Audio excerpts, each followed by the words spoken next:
time for Overtime. Stop what you're doing and listen. In the world of sports, it's all about the playmakers in today's headlines, from locals to the pros, with interviews from local standouts and sports all-stars across the country that will have you talking. Ladies and gentlemen, we're here with the national champions. Hear from coaches to players, sports analysts, and broadcasters who are a part of the action every day. Overtime, now with Bert Ramin on ESPN 102.3 AM 1000 KSOO, Sioux Falls sports leader.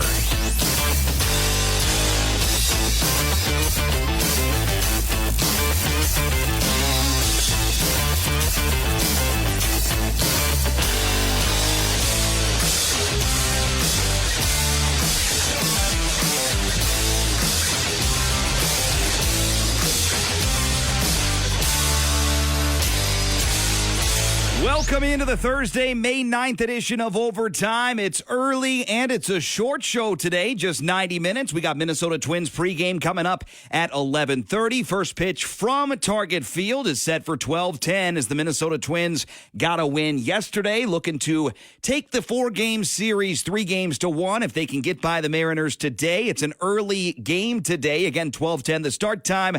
Twins winners yesterday, and more of a sausage party again for Minnesota as they move forward with a challenge for the top spot in the AL Central. Coming up in hour number 1, Dustin Baker is across from me. He's dutifully jotting down his notes in regards to quarterback rankings. That's what we're going to do today. Rank our top 10 quarterbacks today as we crank it up into this 2024 NFL season. We'll see exactly how far apart we are, who's in, who's out. I came up with a list of about 14, 15, 16 cues, and I had to narrow it down to 10. And I got to tell you, I got it down to 12 or 13 pretty easily. Then it was pretty tough because I've got guys in the top 10 that maybe not a whole lot of you would think of, and one of them is Bryce Young. He's definitely a top 10 quarterback. Again, you could maybe count in some regression as a sophomore season. We'll rank our top 10 quarterbacks at the end of hour number 1. In between now and then, we'll dive into your headlines and highlights, talk to Dustin about the latest in Viking land, Viking territory, if you will. Also, the draft class settling in. Jersey numbers are assigned. What to expect at rookie minicamp for the Minnesota Vikings. Maybe talk some UDFAs and maybe any additional intriguing minicamp tryouts for the Minnesota Vikings. We'll also talk about the team missing out on a free agent target in Tyler Boyd. They might soon miss out on Zay Jones. We'll also get you the latest and broader NFL news, including where Zay Jones is visited, where he will visit today. A couple intriguing teams out there for the cast-off of the Jacksonville Jaguars. That's hour number 1. Hour 2, pretty darn short. We'll get to your headlines, highlights, and we'll send you packing with the latest in the good, the bad, and the ugly. Certainly a lot to get to from the sports world last night. It starts over in the NHL, where it was pretty darn ugly at a time late in the contest between the Panthers and the Bruins, because the Panthers came to play and get a big-time win to equalize the series. Now the Panthers fight to keep it in. Here's Barkov. High slot. Looks right. Reinhart. Barkov in front of shot. He scores! It's Barkov on the power play. And the Panthers add on another one. Panthers win it 5-1 the final. Pretty ugly brawl late in the contest last night, but Florida says, hey, we're here back in the series. Tied 1 game apiece with Boston. Elsewhere north of the border, Edmonton and Vancouver are facing off in the Western Conference semifinals. This one also entertaining, down to the wire, and Vancouver gets the job done on their home ice. Zadorov passes to center for Joshua. Drops to Garland with speed. Right wing. Into the other zone. Takes a shot. He scores!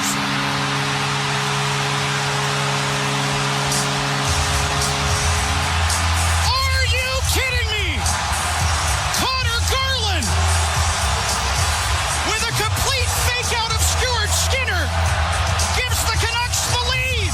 5-4 the final. Vancouver wins game 1, 5-4, 1-0 the series lead there. Sports Network 650 with the audio coming up tonight in the NHL. Rangers at Hurricanes. We'll start there. That puck drops at 6 o'clock on TNT. Rangers have a 2-0 series lead, and Peter Laviolette says it's going to be a difficult series the rest of the way. I just don't think it's one of these games where one of these series where you're just going to go out there and just punch somebody for 60 minutes and just beat them up and win the game 6-0.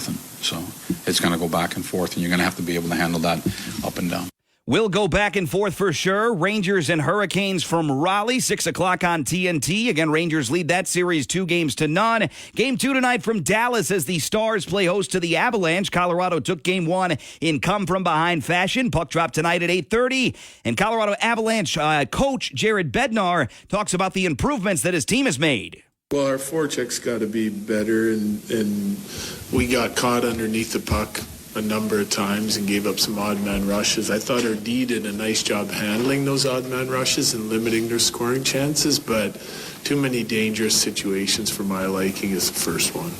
And definitely an interesting series taking shape. Colorado 1-0 series lead. 8:30 tonight, the puck drop on TNT. NBA basketball last night. At the half, it looked like Indiana was going to find their way back into the series, but unfortunately for them, the third quarter makes the big difference. 18-point scoring differential in quarter number 3, 36-18 in favor of the New York Knicks at MSG. Final score 130-121. And as we've seen throughout the postseason, it wasn't another 40-burger for Jalen Brunson, but certainly a difference maker in the win.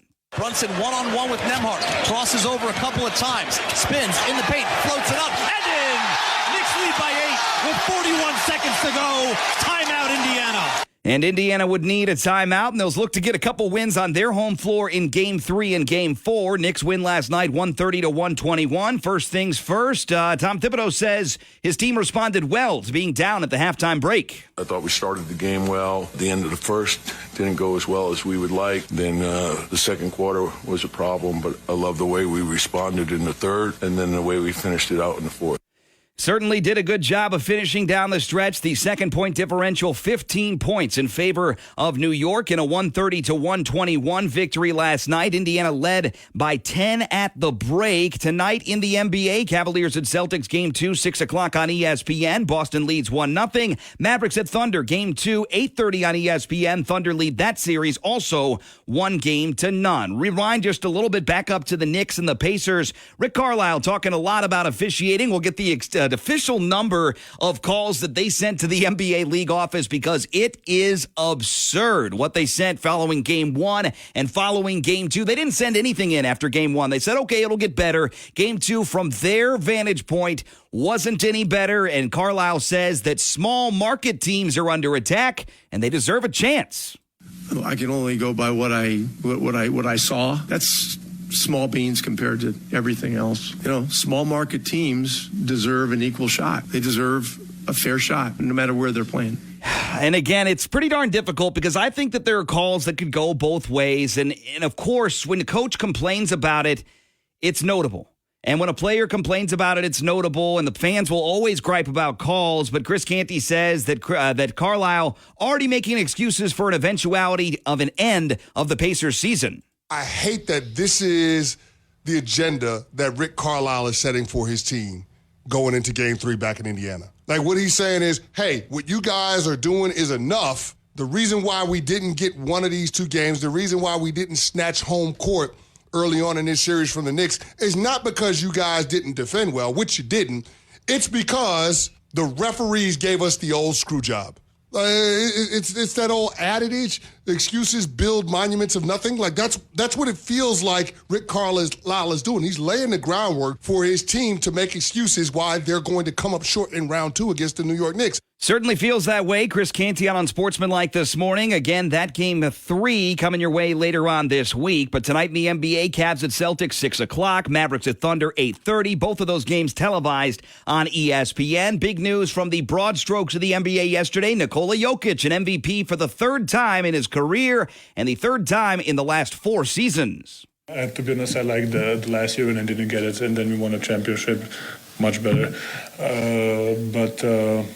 You know, it's I don't know what to say. It's it's a journey. It's a process. It's trusting in your teammates trusting in you. It's just a whole collective effort that put me in front of the bright spotlight, and I'm kind of the guy. But there is a lot of people, players, coaches, strength coaches, development coaches, medical staff behind me, family, of course, and that you guys don't see it, and I'm just one of them. Nikola Jokic, three-time MVP now. Of course, it fires up the debate cannons in any sport when you get an MVP and you don't win a title. I'm not saying he's not going to win it this year, but Canty and Cohen this morning on the Sportsmanlike waxing poetic about what Jokic needs to do the rest of the way to be a top 15 player all time. I think that's where we're at. And so I think definitively to put himself in that top 15, Jokic needs that extra title. What about an extra MVP? 4 MVPs is pretty rarefied air. The only players but with then 4 we're asking more, ourselves the question, okay, you've got 4 MVPs. Why didn't you do more winning? If you were this all-time great player in doing something that only 5 other people in the history of basketball have ever done, why can't you get that second championship? It won't take long, even if it's not this year for Jokic. I firmly believe that team, that player, is primed for success for a nice long time. As we crack open the other half of the show, Dustin Baker across the way. Let's talk hoops first, Dustin.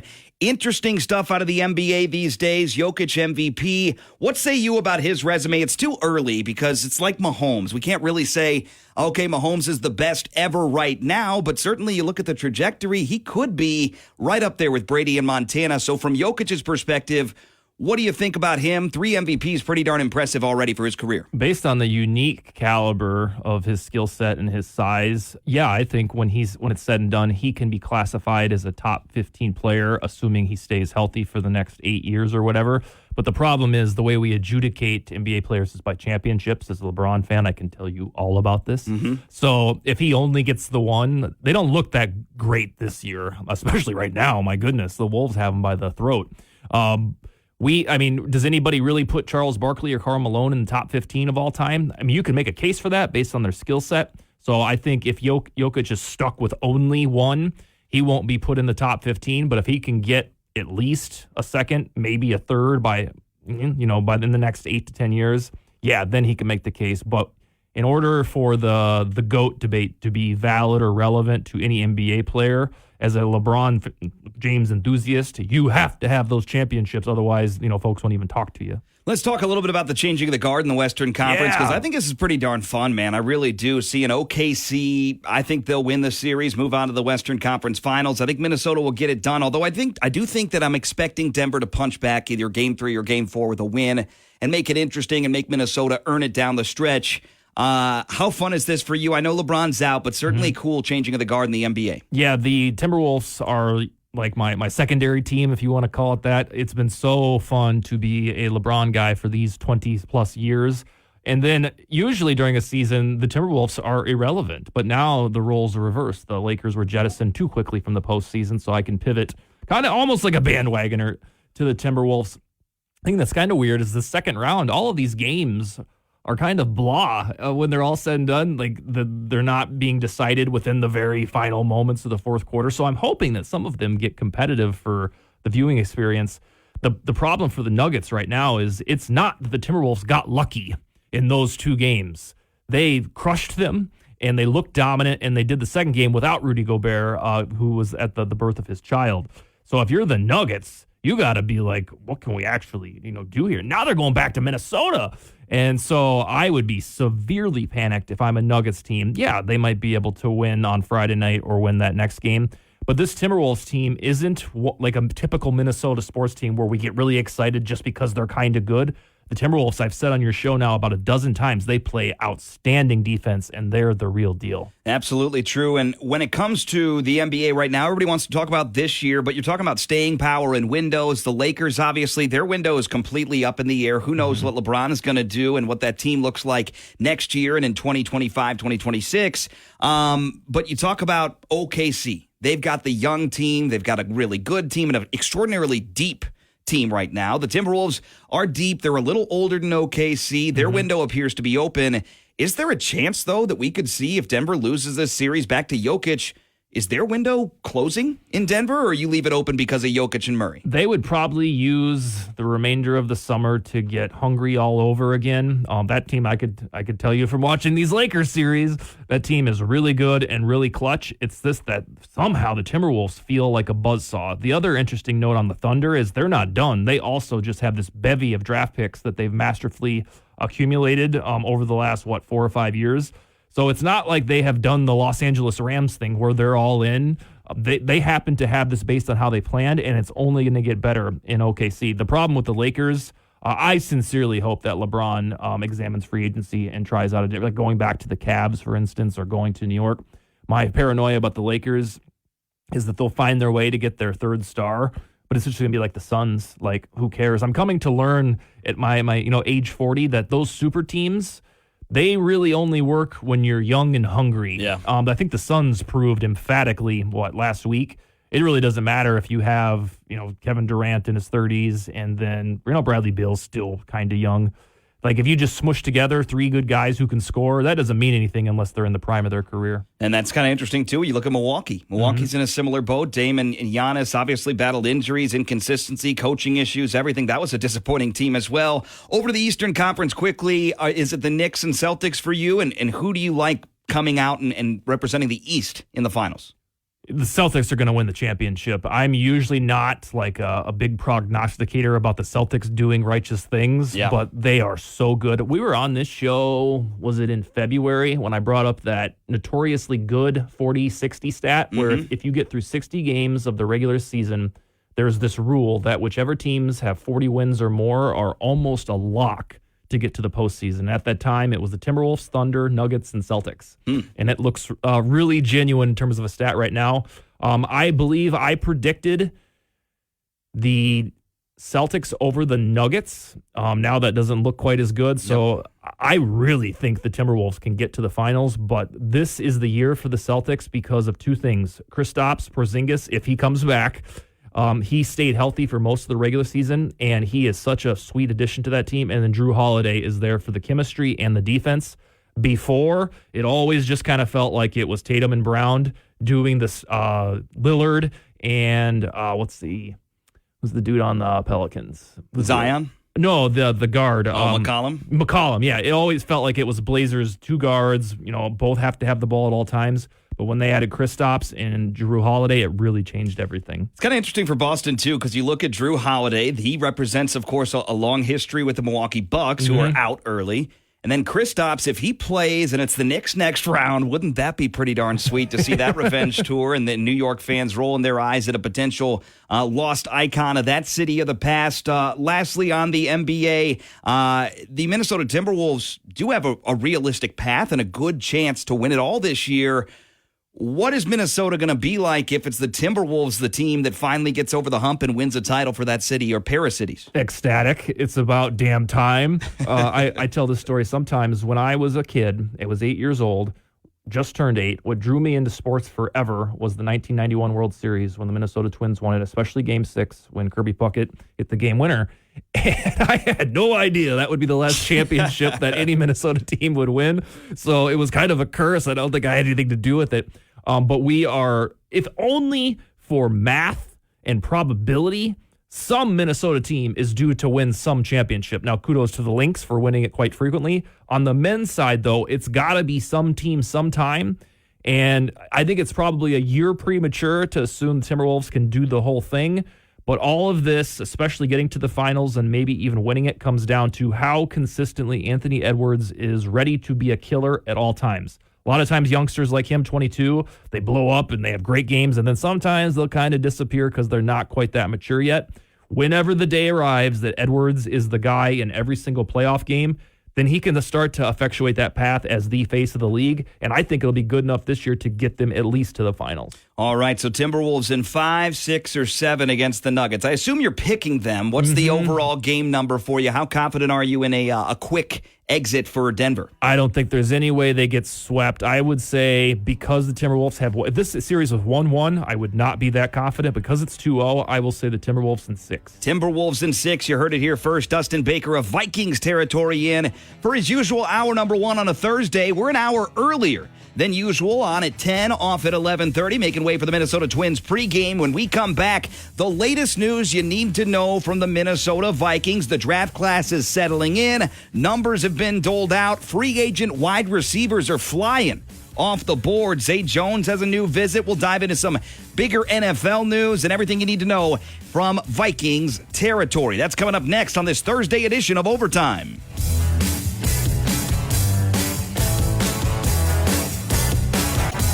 Don't miss a moment of local college and pro sports action. Stay connected and download the app for Overtime on ESPN 102.3 and AM 1000 KSOO.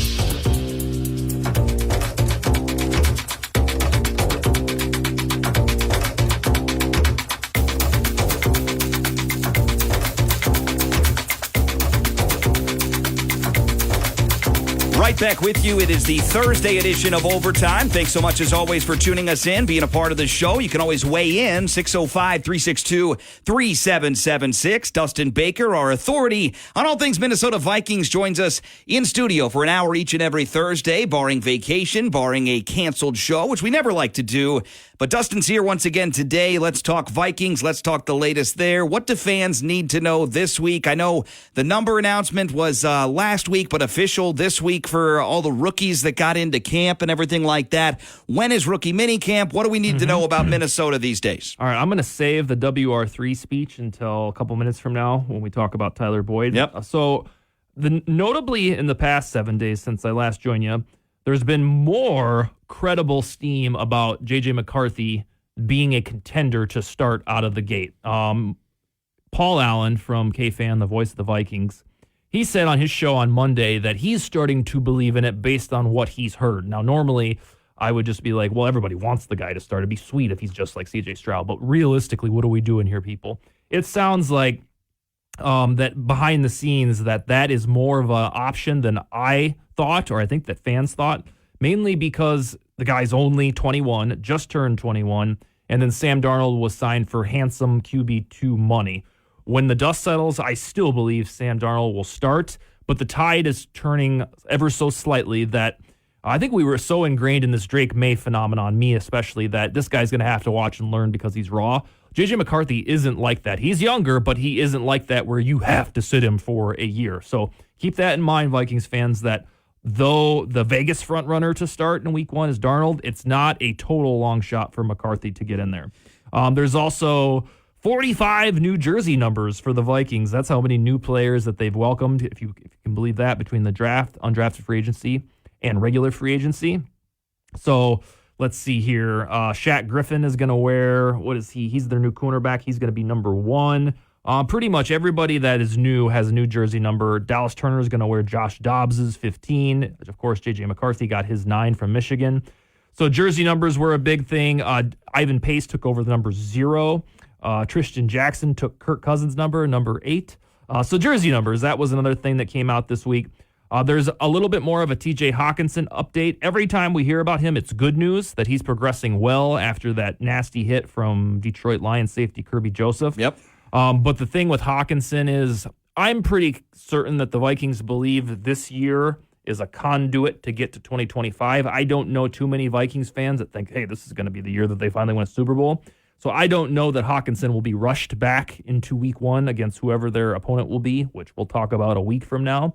So I believe that the Hawkinson progression from his injury is going nicely, but he probably will be on the PUP list when the season starts. And then, yes, rookie minicamp starts tomorrow, and that's noteworthy because Vikings fans will get visuals of their quarterback. It's the first time they've drafted a quarterback since Teddy Bridgewater in round 1, and the highest quarterback they've ever drafted on their board ever at number 10. So usually rookie minicamp is like, oh, cool, everything's starting to get back in the swing of things. Football isn't that far away. This year for Vikings fans, it's supersized because they finally got what I think is the quarterback of the future.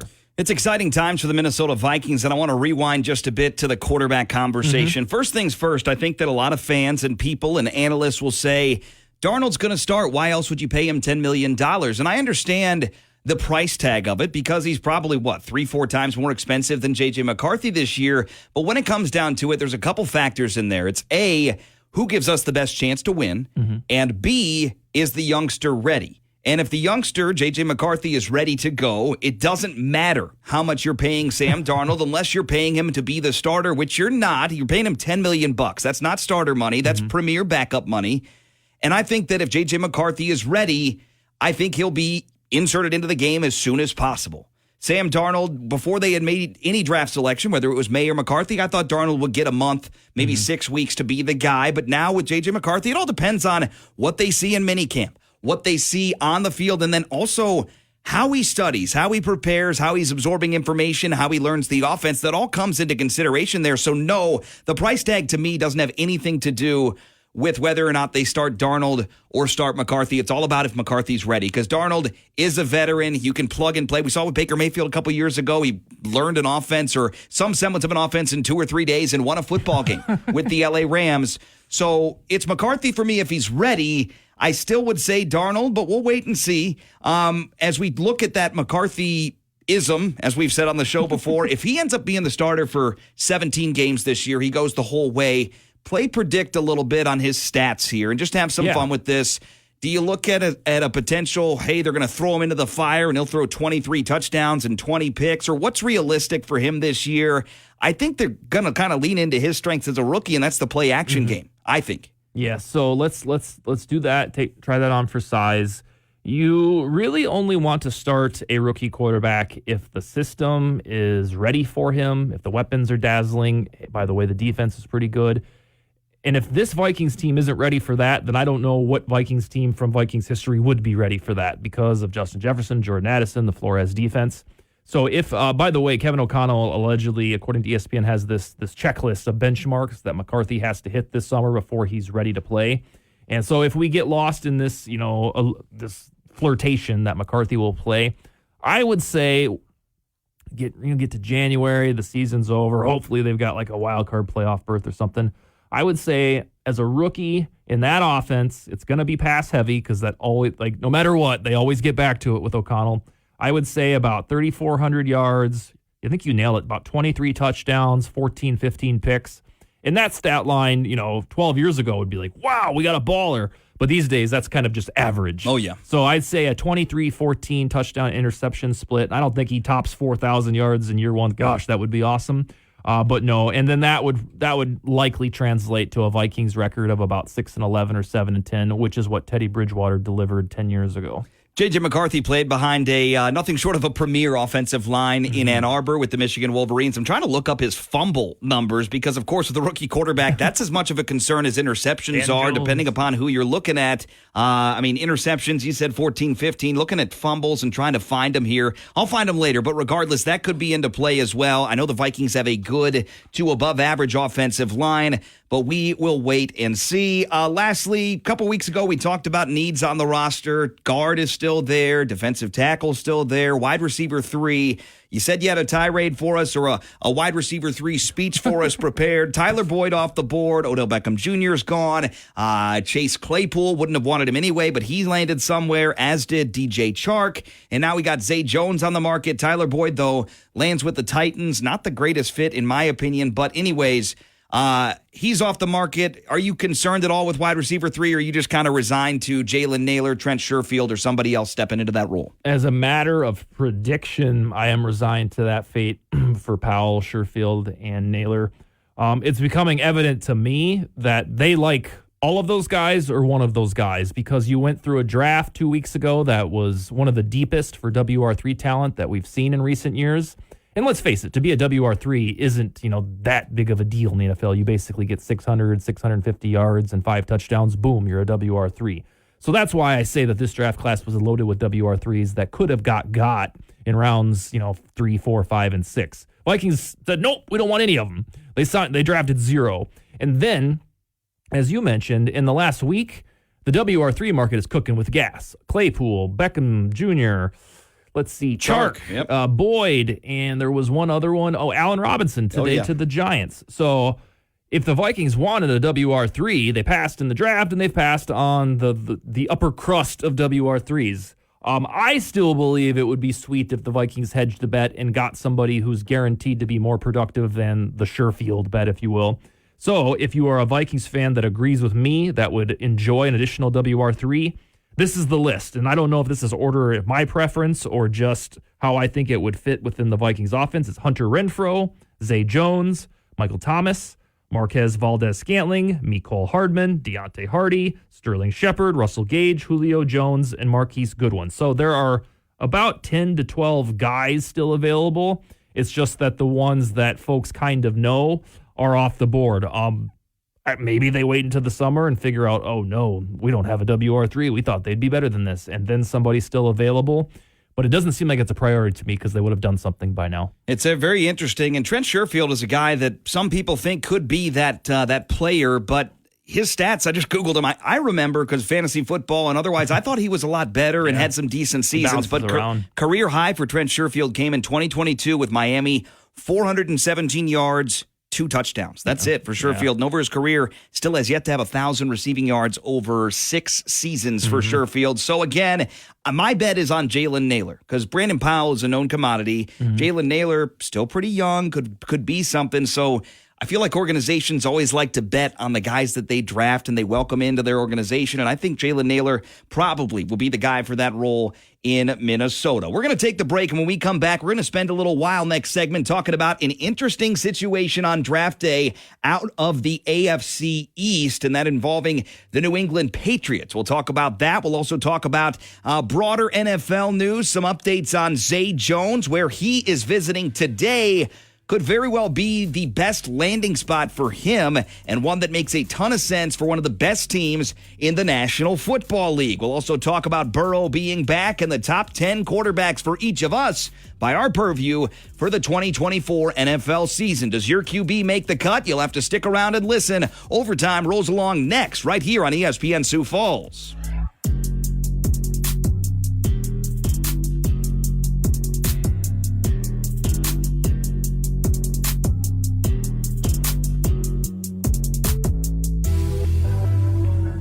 It's so convenient on the go. Download the free app now. This is ESPN 102.3 and AM 1000 KSOO, Sioux Falls sports leader.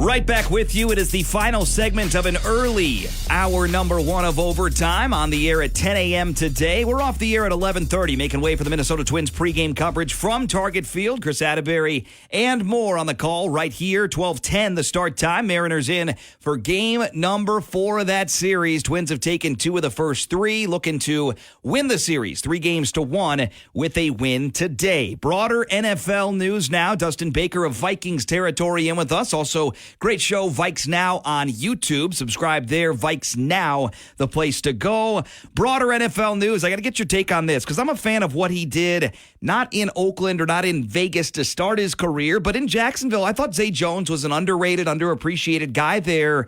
And now he gets cut loose. Obviously, they bring in Brian Thomas Jr. in the draft. Zay Jones has visited a couple different spots, has visited the Titans, Cardinals, and Cowboys, and today is visiting the Kansas City Chiefs. Is that a good fit, or is that just an okay fit in your eyes? Well, of course that'd be a wonderful fit because he'll get the ball efficiently and accurately thrown to him, and who knows when we'll see Raji Rice again.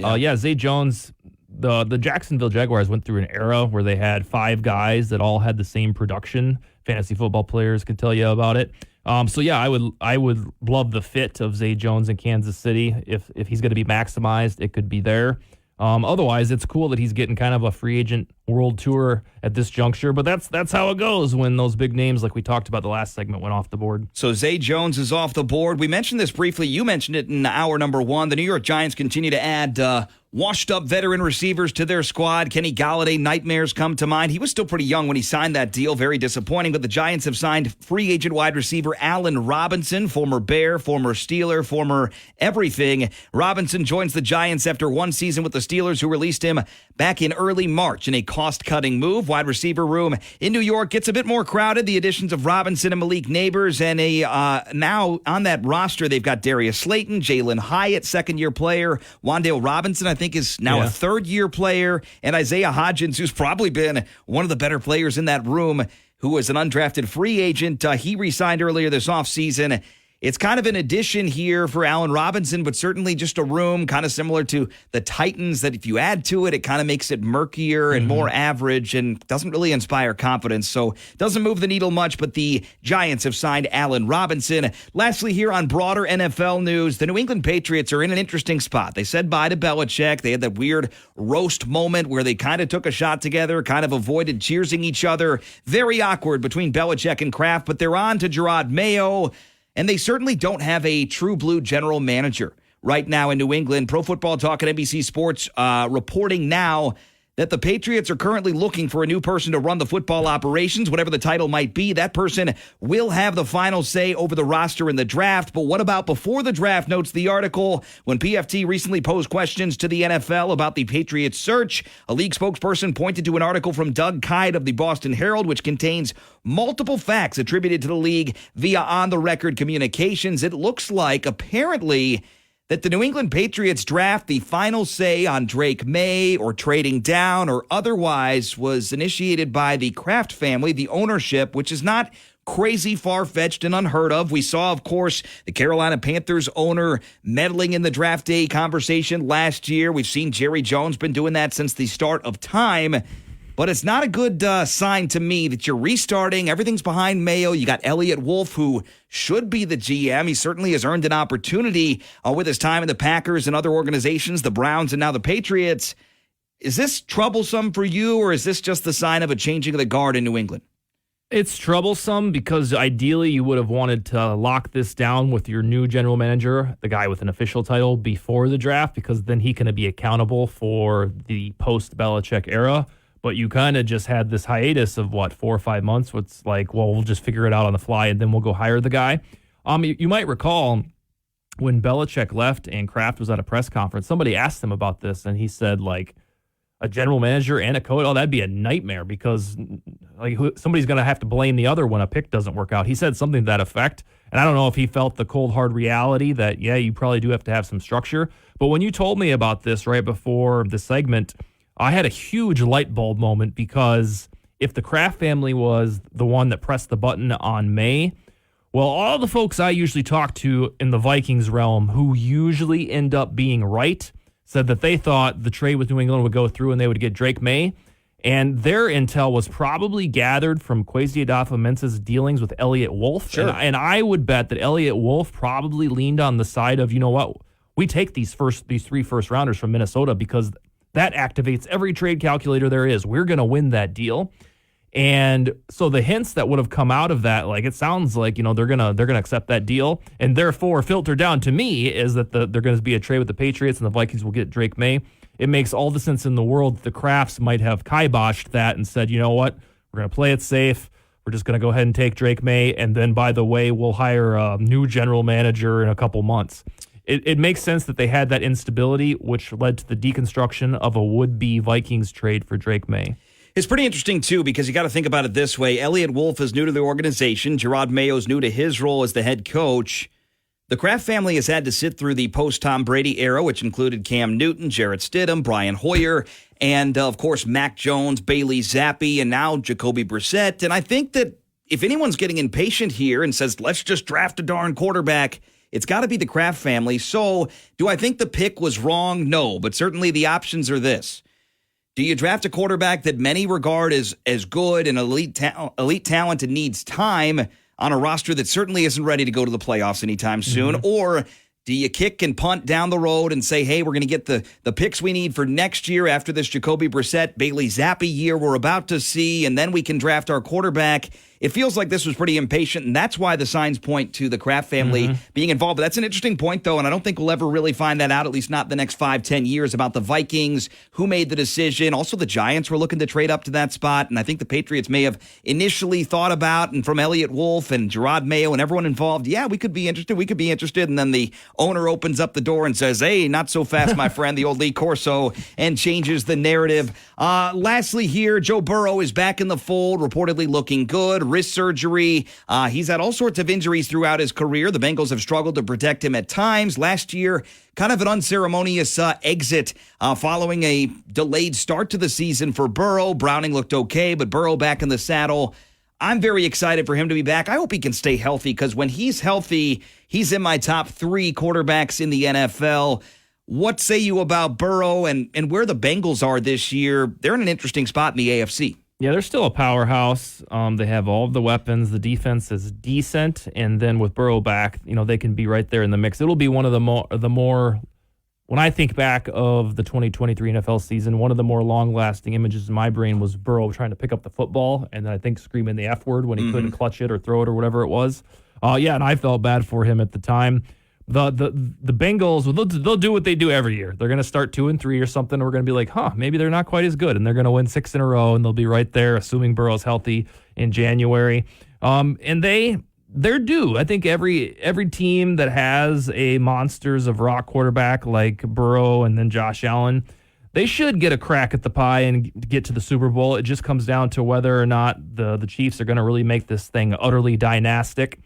Because, they're going to be knocking at the door at number 3, which we've never had. I don't think in the NFL there's never been a three-peat. I don't think so. I think I looked that up. In the Super Bowl era, there is not. Yeah. I can't speak for the 20s, 30s, 40s, 50s. I know the Packers were one of those teams that had a dynastic run through the 60s, but I can't remember if it was ever 3 in a row. But Super Bowl era, 0. never been done. And it's going to be weird to follow and analyze the Chiefs because if they have some hiccups in the regular season, it's not going to matter. None of us are going to be like, ooh, well, the media will say, ooh, my goodness, well, what's the deal here with the Chiefs? But we learned our lesson last year. It doesn't matter what they do in the regular season. So long as they have a winning record, get in the dance, you can't rule them out. But generally speaking, yes, I expect the Bengals to be right there come playoff time, and Burrow will be handsomely represented on my quarterback rankings. Yeah, me as well. Let's dive into those here quickly. But one more thing on the Bengals.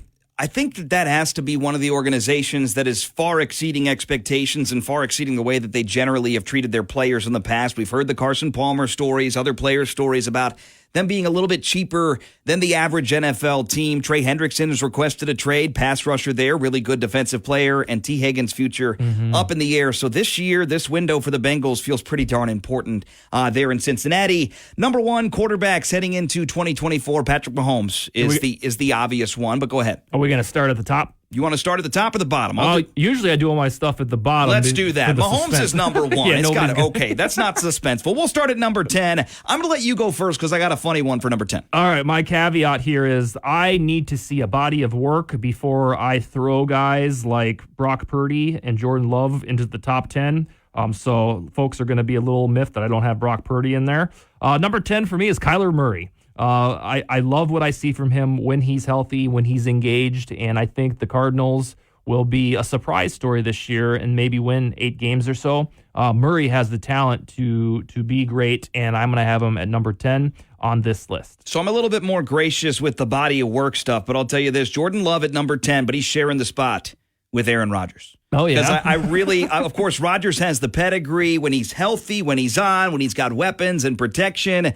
Rodgers is as good as they are still in the National Football League. It's been a long time since we saw Rodgers play elite football. You got to go back to, 2022, late stage 2022 for Aaron Rodgers, because that last season in Green Bay wasn't incredibly stellar for Rodgers. Back-to-back MVPs before then. So Love and Rodgers, different sides of the coin here. Love, I need to see more. I love what Jordan Love did, no play on words, but I absolutely adore what he did last year. I think he's an ascending player, and many people, myself included, might even put him in the top 5 at the end of this year, depending upon what he can do. But to your point, I need to see more. And for Rodgers, I need to see a healthy season. But if he's healthy, the Jets are going to the playoffs. They absolutely are. Rodgers, number 10 for me. I'll give you my number 9 is Jalen Hurts. I gave a little bit more grace to the guys that I think have proven themselves already. I got Brock Purdy in my top 10. I'll let you know that. But Jalen Hurts at number 9. A little bit of a disappointing year last year, all things considered. The entire team just kind of came unglued.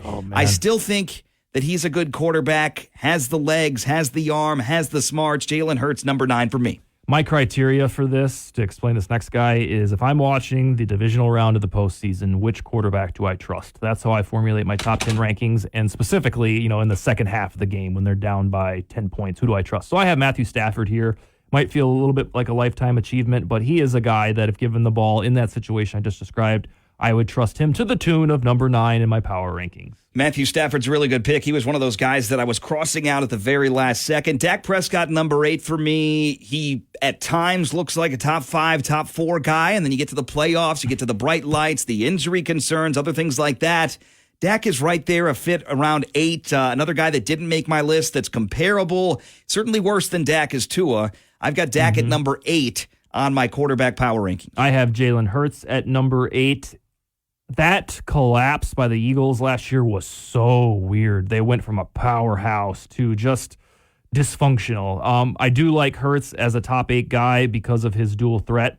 I often think, this is unfair to Jalen, I often think about if they didn't discover that tush push, how good would he be? Because he has so many touchdowns doing that damn thing. But I can't take the tush push away because that wouldn't be fair. So I therefore have Jalen Hurts at number 8. I do think it's going to go away, though, because they lost the guy that engineered it and the guy that was elite at spearheading it in Jason Kelce. So I think it'll go away a little bit for Jalen Hurts. Number 7 for me is Brock Purdy. I've seen enough from him to know that he's a top 10, top 12 quarterback.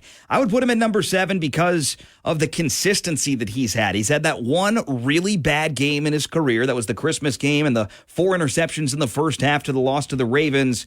Brock Purdy's done enough for me to say he's pretty good. I don't know if he'll ever reach that elite stratosphere, but number 7 for me, he could be a guy that jumps into the top 5 or falls out of the top 10 this year. We'll wait and see, but Brock Purdy certainly has earned some clout for me, especially coming off an injury, the season he had last year. Brock Purdy, number 7, feels like a good bet for me. I bent my own rule at number 7 on prove it to me for an additional year. I have C.J. Stroud here, mainly because I was enamored with him during the lead up to the 2023 draft, and then he effectuated everything that I thought he would do. He just did it a lot faster, and I believe he's in a wonderful situation. It's really cool when you can be the quarterback on a team with a defensive first head coach, because in theory, you should have everything figured out. You got the coach taking care of the defense. You got C.J. Stroud on offense. So I have him at number 7. Hopefully he doesn't have a sophomore slump. C.J. Stroud slots in at number 6 for me. I agree. The body of work. He could easily have a sophomore slump. Stephon Diggs is there. The expectations are high. They got Mixon. They got more protection up front. But it might be a coming down to earth because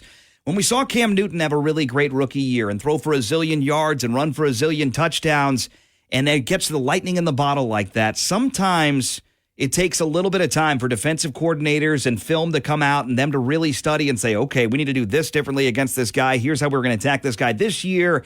And I think people will figure you out a little bit. So I think C.J. Stroud, I want to pump the brakes, just tap him, not pump him, tap the brakes just a little bit this year. I don't think he'll be bad, but I certainly think a small step back could be possible for Stroud. He's at number 6 for me, though, right now. I have Aaron Rodgers at number 6, and he's this high for one reason. I want to say the summer leading into the 2020 season, I started to firmly believe that Rodgers was on a decline based on his statistical. As you should have. Yeah, in 2019 and such, I'm thinking, all right, this guy at that point would have been about 36, 37. This is usually when guys start to come back to the middle.